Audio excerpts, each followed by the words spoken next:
Би энэ Баатар сайхны буян үлж ийн гэж сонсоогүй шүү дээ. Тэтгэврийн эмээнэрийн, өвөөнөрийн зээлэн дээр мөнгө хүлээд хүлсэн мөнгөөрөө өнөөдөр юу гэдгийг хорвоогийн хамгийн баян болчоод шунланд илтгэе болцсон шулмын амьдралтай хүн юм биш шүү дээ. Та жаахан буян үлд өчнөө жип ланд оруулж ирээд гуйлагчин царайлаагүй байлгүй.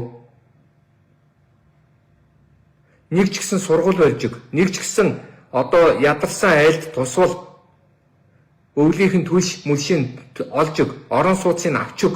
Яадгийн тэртээ дөрөнгөө үхэгт чинь, үр хүүхэд чинь авснаас чинь гарч иртэл ясаа чи үнэлцүүлэх үндсийг та бэлдсэн байна. Өөрөөр хэлэх юм бол миний хэлэх гээд байгаа зүйл юу гэвэл зэрлэг ургамал тайлсан бол зэрлэг ургамал чинь цаашаа зэрлэгшээл ургана. Зэрлэг ургамлыг тастаж хаяад жинхэнэ одоо хэрэгтэй үр тариа тарих хэвээр. Харамсалтай нь та нарын тарьсан үр чинь та нарын тарихыг зустж байна. 5 толгойг тойроод өчнөө зуслалаа штэ. Зарим малнууд наад нүүрс чинь та нарыг өчнөө тижээл штэ. Одоо нүглээ нэмгэлэх цаг юм биш үү? Лам дээр очиод зодолдоо даргангаа лам дээр очиод зодолдоод буян хурааж ийн гэд тэнэгтээд байсан. Бузар хурааж ийн та нар. Буян гэдэг чинь очиод лам дээр очиж өргөл барихыг хэлдэг юм биш.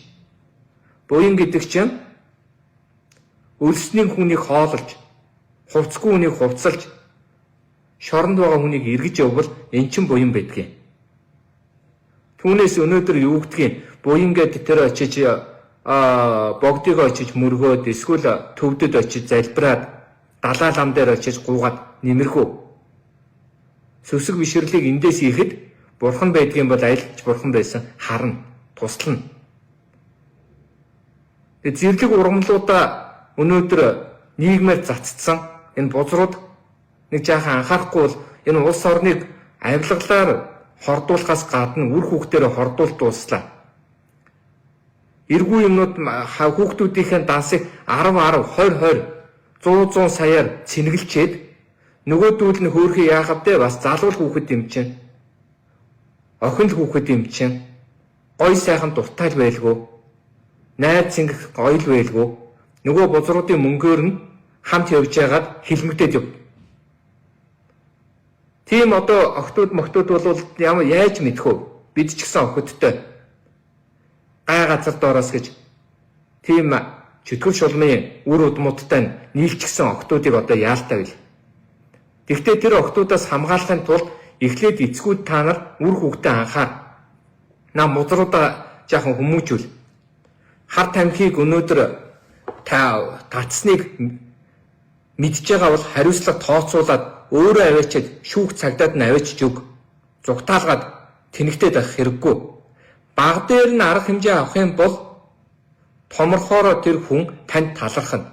Аав маань намайг нэг альчаагүй загнаад айлын юу гэдгийг хашаанаас нэг жижигхэн юм авцсан чинь хулгайчийн миний хүүхэд али хуулийн хариуцлага хүлээлгэж цагдаа дээр 3 хонуулсны төлөө би хулгайч гэж болцсон гэж би хүнээс сонсч ирсэн түүх мэднэ.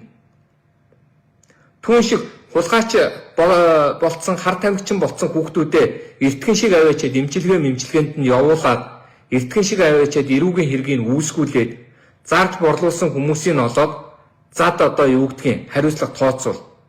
Тэрнээс биш өмөөрснөөрөө та энэ өөртөө л гай тарьж байгаа. Өөрийн чинь гай бас бусад хүмүүс лай болж байна. Бусдын одоо юу гэдгийг тайван амьдрах боломжинд хамгийн том лай болж байна. Ядарсан айлын хүүхдүүд хөөрхий яахав дээ.